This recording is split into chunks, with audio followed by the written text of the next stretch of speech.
तो ये कोई सेविंग स्कीम है। जैसे स्कीम्स होती है ना कि भाई तुम इतने पैसे जमा कराओ तुम्हें प्रॉफिट मिलेगा।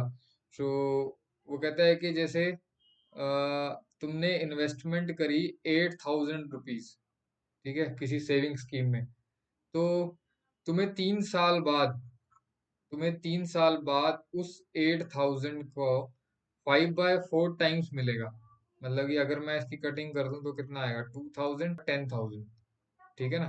तो यानी कि आज तुम 8,000 जमा कराते हो तो तुम्हें 3 साल बाद, ये जो टाइम पीरियड है ये 3 साल का है, 3 साल बाद तुम्हें 10,000 रुपीज मिलेंगे, ठीक है।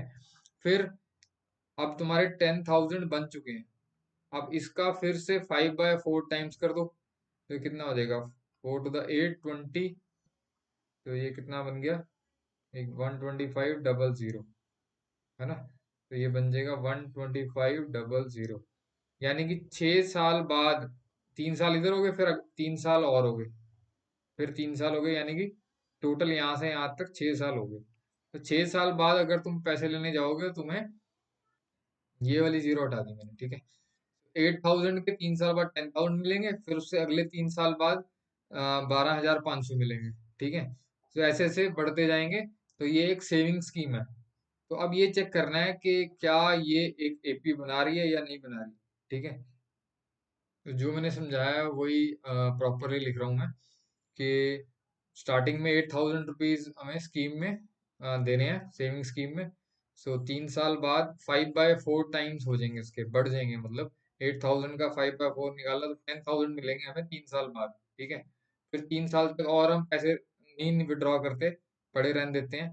तो जो ये अमाउंट होगी इसका 5/4 होगा, मतलब बढ़ता ही जाएगा वो, ठीक है। ठीक है, तो ये जो 10,000 था यहाँ पे, 10,000 ये मैंने यहाँ लिख दिया, और इसका 5/4 निकालूंगा तो पहले ये कितना आ रहा था, 125,000, है ना। ये सारा समझा चुका हूँ तुम्हें, बस एक बार प्रॉपरली लिख रहा हूँ। नेक्स्ट स्टेप में फिर से अब ये अमाउंट बन चुकी है 6 साल बाद, और फिर 3 साल और सेविंग करते हो, इसका 5/4 टाइम्स, यानी कि 15,625 तुम्हें मिलेगा। कहाँ, 8,000 तुम्हें जमा कराए थे, और अब तुम्हें इतने मिल रहे हैं कितने साल बाद, 9 साल बाद, ठीक है। तो उसके बाद फिर से 3 साल और जमा करा के रखते हो, तो इसका 5/4 इसे यहाँ लिख देता हूँ। तो इसको मैंने यहाँ लिख दिया, 5/4 टाइम्स मल्टीप्लाई किया, सॉल्व करके ये आ रहा है, ठीक है। तो यानी तुम्हारी जो फर्स्ट टर्म थी 8,000, फिर उसके बाद ये 10,000, third term, fourth term, fifth term, इसको एक लाइन में लिख लेते हैं। अब मैंने ये जो नंबर्स हैं, 8,000 से हमने स्टार्ट किया था, फिर 10,000 मिले, फिर इतने मिले। तो हर 3 साल बढ़ते जाएंगे या आगे भी बढ़ते जाएंगे, ठीक है। लेकिन हम सिर्फ फर्स्ट, सेकंड, थर्ड और फोर्थ टर्म तक चेक करेंगे कि कोई पैटर्न बन रहा है एपी का या नहीं बन रहा, ठीक है। तो इसको मैंने फर्स्ट टर्म ले लिया, इसको सेकंड, इसको थर्ड, इसको फोर्थ, इसको फिफ्थ। फिफ्थ की तो जरूरत ही नहीं पड़ेगी, बस फोर्थ टर्म तक ही चेक करना है, मैंने तुम्हें बताया। तो कई बार थर्ड टर्म तक ही पता लग जाता है कि ये एपी नहीं है, ठीक है। तो अब इसे चेक करते हैं। सबसे पहले मैंने किया A2 - A1, 10,000 माइनस 8,000 आ गया 2,000। तो सबसे पहले second term minus first term तो मेरी 2,000 आ रही थी। फिर third term minus second term किया मैंने, तो वो आ रही है 2,500। अब ये दोनों तो सेम नहीं आ रहे, ये जो डिफरेंस है यहाँ 2,000 या 2,500 है। तो नेक्स्ट टर्म जो है वो चेक करने की जरूरत ही नहीं है, क्योंकि स्टार्टिंग में सेम नहीं आ रहे। अगर ये दोनों सेम आ रहे होते, मान लो यहाँ भी 2,000 आ रहा होता, फिर मैं चेक करता तीसरे वाला भी, A4 - A3, ठीक है। लेकिन यहाँ तो यहीं पे नहीं आ रहे, तो ये एपी है ही नहीं, तो आगे कुछ चेक करने की जरूरत ही नहीं है, ठीक है। तो difference is not common everywhere, है ना। यहाँ 2,000 डिफरेंस आ रहा है, यहाँ 2,500 आ रहा है। Clearly this is not an AP.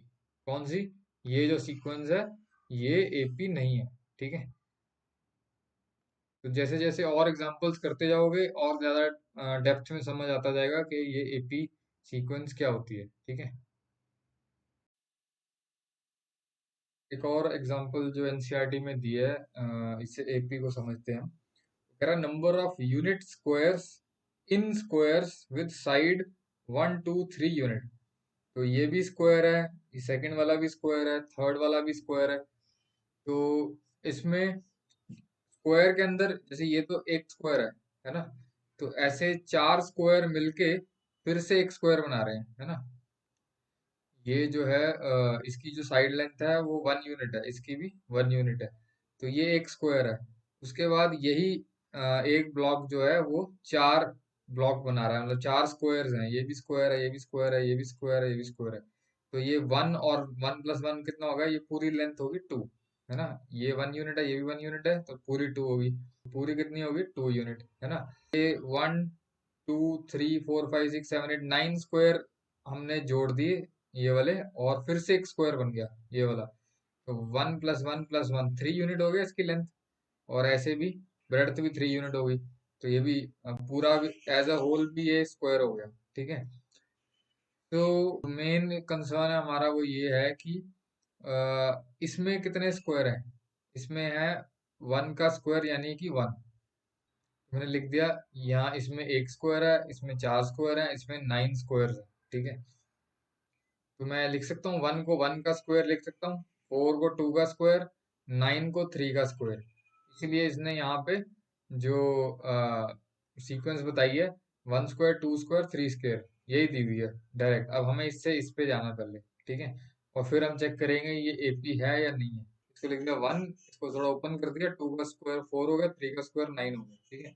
अब मैं, क्योंकि जब तक ये ओपन नहीं करूंगा, स्क्वेयरिंग नहीं, मतलब पूरी तरह सिंप्लीफाई नहीं करूंगा इस फॉर्म में, तब तक मैं चेक नहीं कर सकता कि ये एपी है या नहीं है, ठीक है।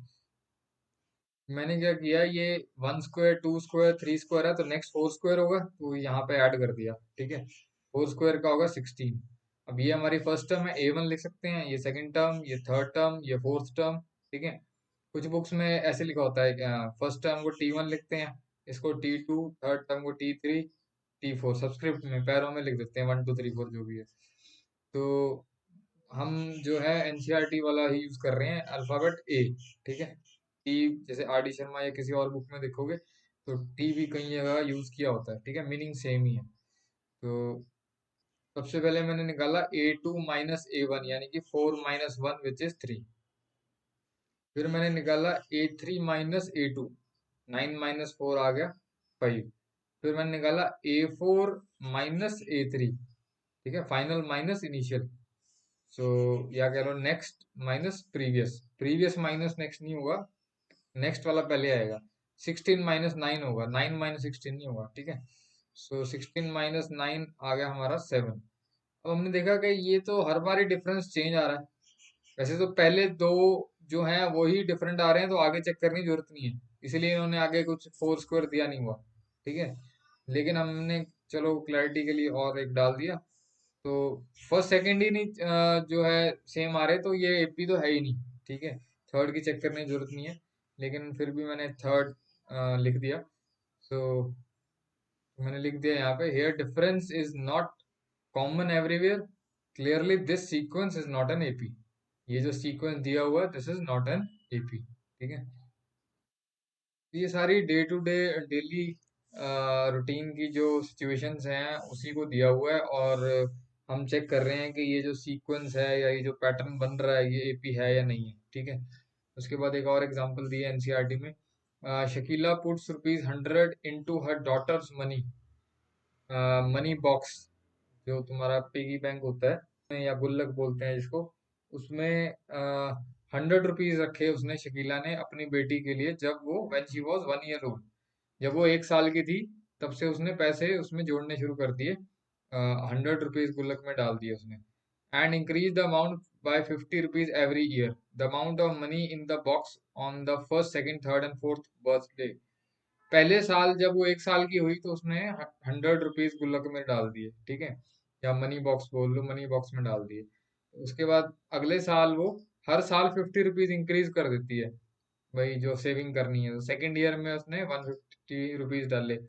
फिर जब वो 3 साल की हुई तो उसने ₹200 डाले। फिर 4 साल की हुई तो 250 डाल दिए, मतलब हर साल ₹50 ज्यादा डाल रही है। पिछले जितने साल के थे वो तो डाल ही रही है, उसमें 50 ऐड करती जा रही है, ठीक है। तो क्या ये एपी है या नहीं है। मैंने इनको लिख दिया सबको, first term, second term, third term और फोर्थ टर्म। अब डिफरेंस निकाल लेते हैं और चेक कर लेते हैं। तो सिंपल है, जैसे पिछले क्वेश्चंस में किया था, इसमें भी वही करना है। A2 - A1 कर दिया, फिर A3 माइनस A2 कर दिया, फिर A4 माइनस A3 कर दिया, ठीक है। तो ये ऊपर से देख के वैल्यू ही पुट करनी है और कुछ नहीं करना। A2 जैसे ये है 500 है, A1 100 है, तो यहाँ पे डाल दिया। इसी तरह A3 200 है, A2 150 है, यहाँ डाल दिया। कहीं भी कुछ नहीं समझ आ रहा, पॉज करो और इजीली समझ आ जाएगा, ठीक है। कई बार हो सकता है मेरी स्पीड एकदम इंक्रीज हो गई हो बोलने की, तो लेकिन वैसे मोस्टली मैं कोशिश करता हूँ कि आराम से ही बोलूँ। फिर भी अगर ऐसा कुछ लग रहा है तो पॉज कर लो, समझो, फिर आगे चलो, ठीक है। तो सबके डिफरेंस कितने आ रहे हैं? तो मैंने लिख दिया here the difference is common everywhere, हर बार 50 आ रहा है difference. So common difference D को बोलते हैं कॉमन डिफरेंस, ठीक है। Given sequence is an AP, ठीक है। ये डी जो स्मॉल डी लिखा है ये आगे फॉर्मूलों में यूज होगा, इसलिए इसको समझ लो कि स्मॉल डी को हम कॉमन डिफरेंस बोलते हैं, ठीक है। तो clearly this is an AP. एक और नेक्स्ट एग्जांपल जो है एनसीईआरटी में, अब इसमें हमें बेसिकली इस सीक्वेंस से मतलब है, तो हमें ये देख के हमें बता सकते हैं कि एपी है या नहीं है। हालांकि जो इसने यहाँ पे सिचुएशन लिखी है, इसको थोड़ा सा तुम्हें समझना पड़ेगा, क्योंकि ये तो नहीं दिया होगा, ये तो तुम्हें खुद लिखना है, ठीक है। तो उसको इसने डायग्राम से समझाया है। तो मैं पहले इस स्टेटमेंट का मीनिंग समझा देता हूँ, फिर इस क्वेश्चन को पढ़ता हूँ, ठीक है।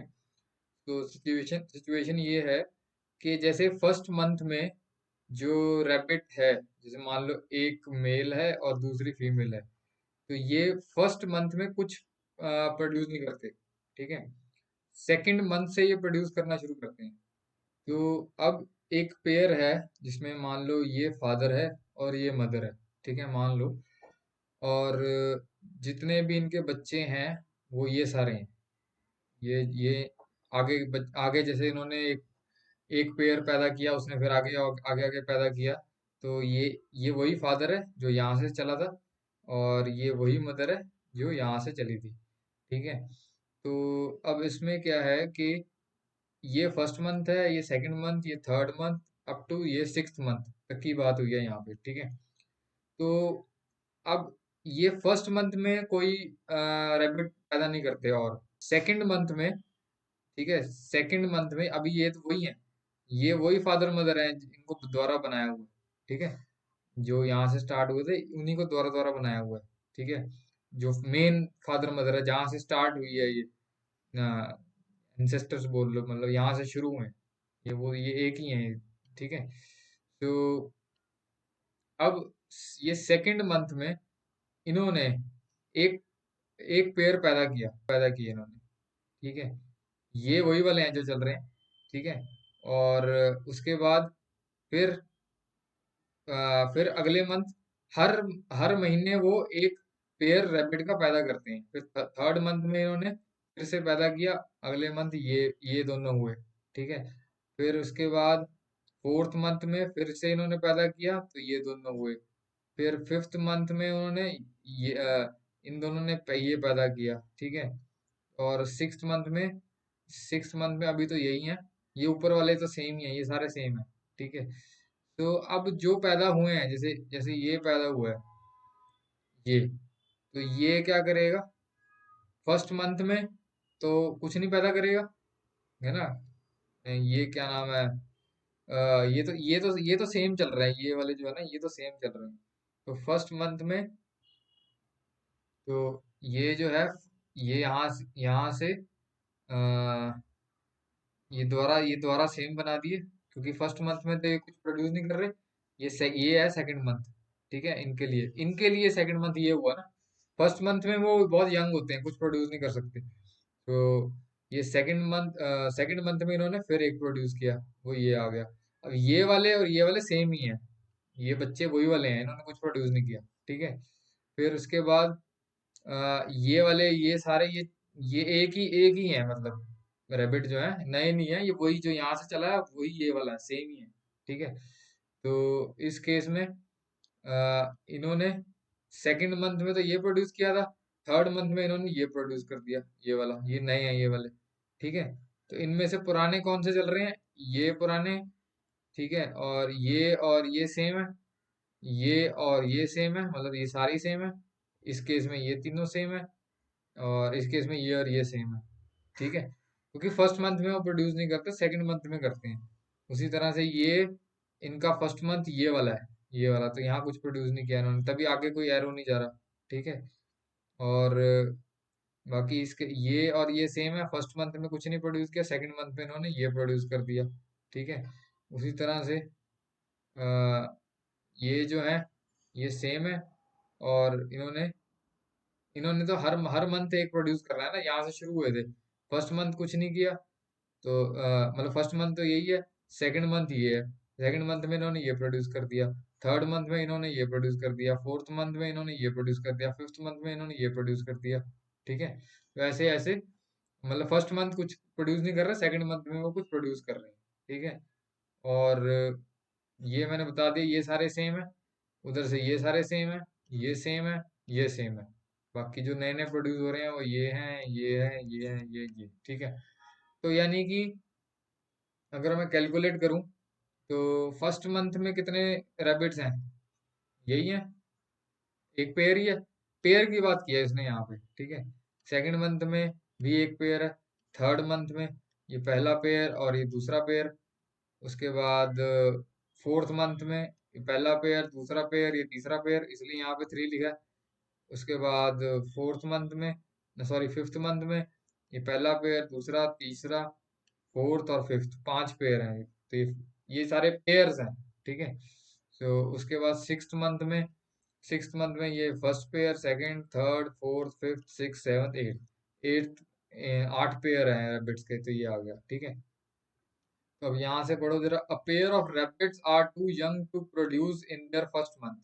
तो ये जो पेयर ऑफ रैबिट्स हैं ये टू यंग है, और फर्स्ट मंथ में ये कुछ प्रोड्यूस नहीं कर रहे, ठीक है। In the second and every subsequent month they produce a new pair.